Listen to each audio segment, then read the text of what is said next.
Good morning and welcome to the first real episode of Frank Financials. In this episode, we're going to talk about the importance of knowing your money situation. And the very first thing, the very first step in that process is knowing where your money is going, knowing your expenses.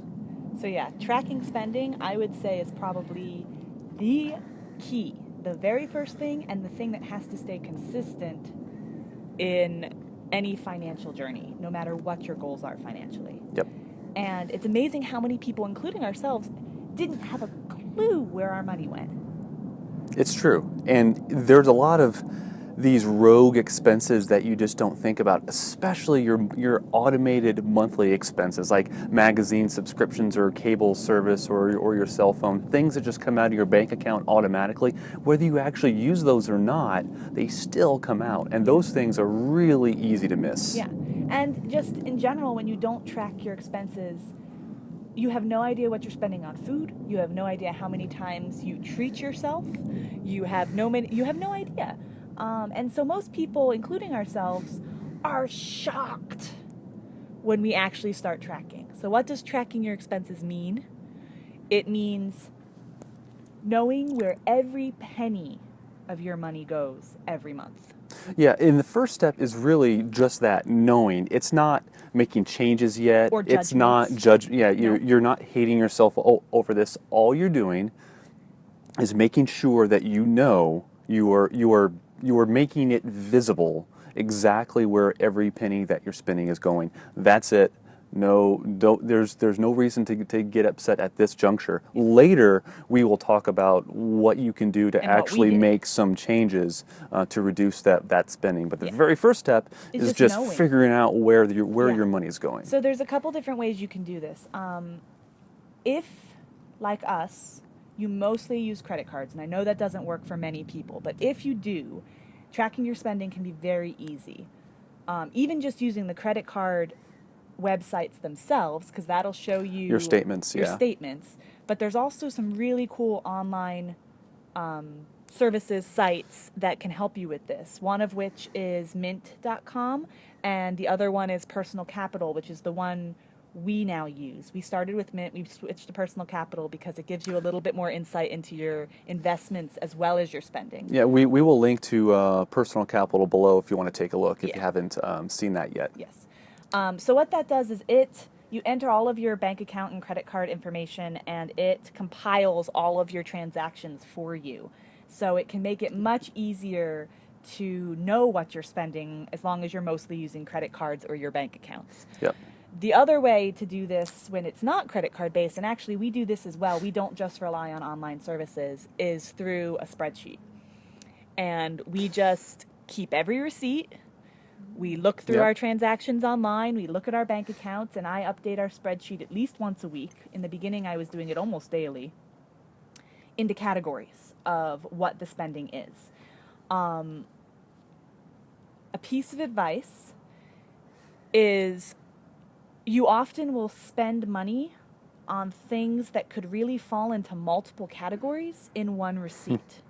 So you go to Target, which Target can just suck. They have everything from milk to t-shirts sometimes. So you go to Target and you spend $300. Where do you put that?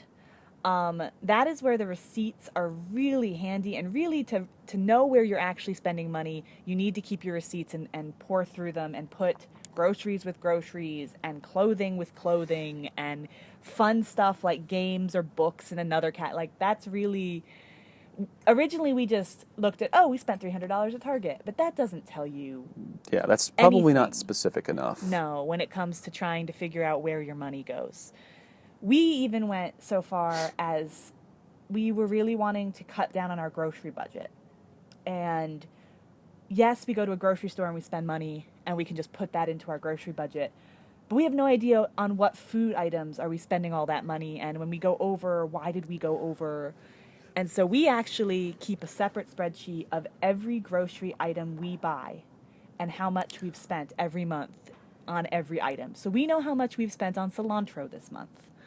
And that might be a bit much for most people. Yeah, it's pretty insane, actually. The insight that you can get if you really get down into the weeds with this a little bit. So that's an example of a category that groceries would be fine for most people. But since groceries, once we were tracking for a while, and this is what Steve was talking about, in the beginning we just tracked. And we tried to figure out the best categories to track and everything like that. Mm-hmm. Once we started tracking and seeing, why is this number so high?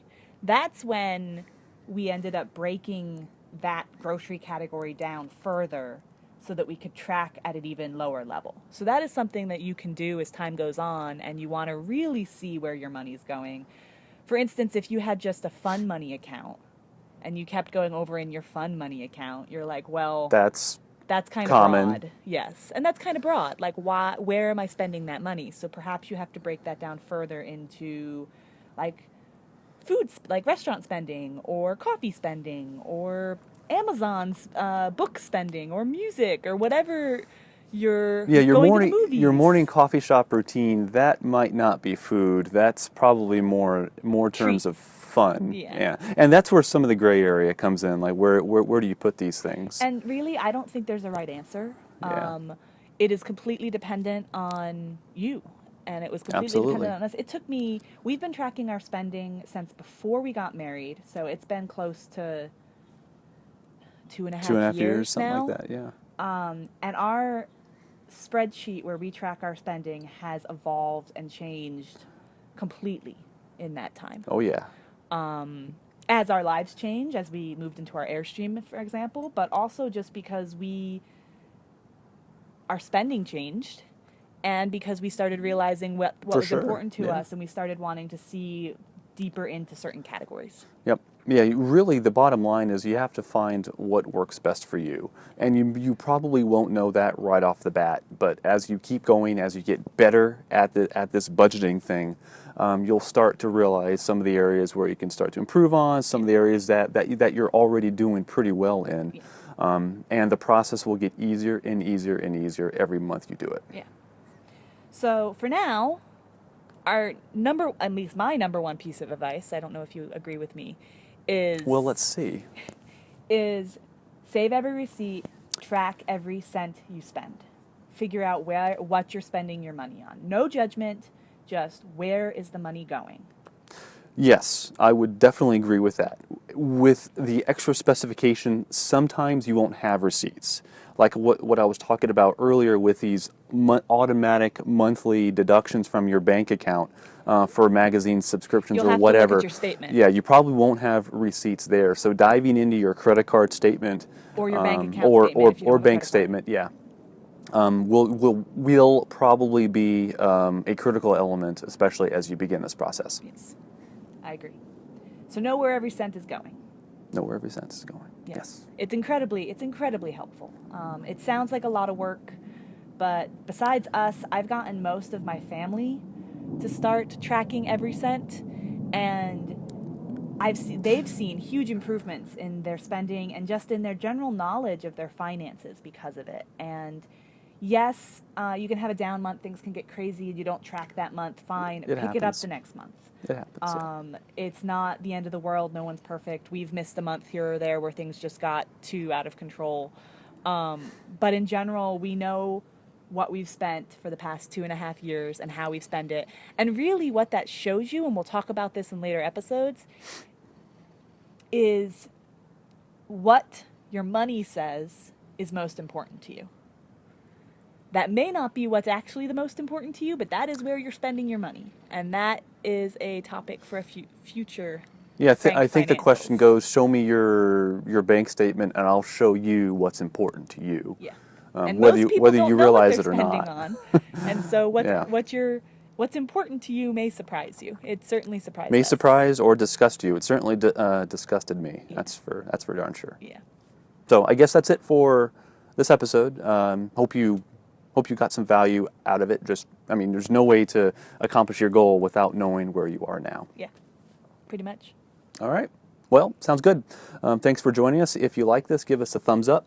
Comment if you have anything of interest to say. Even if you don't have anything interesting to say, still comment. If you want to know anything specific about our financials or For sure, have yeah. questions for future episodes, please let us know. We're always looking for those. We're generally an open book, so you can ask pretty much anything and you'll probably get an honest answer from us.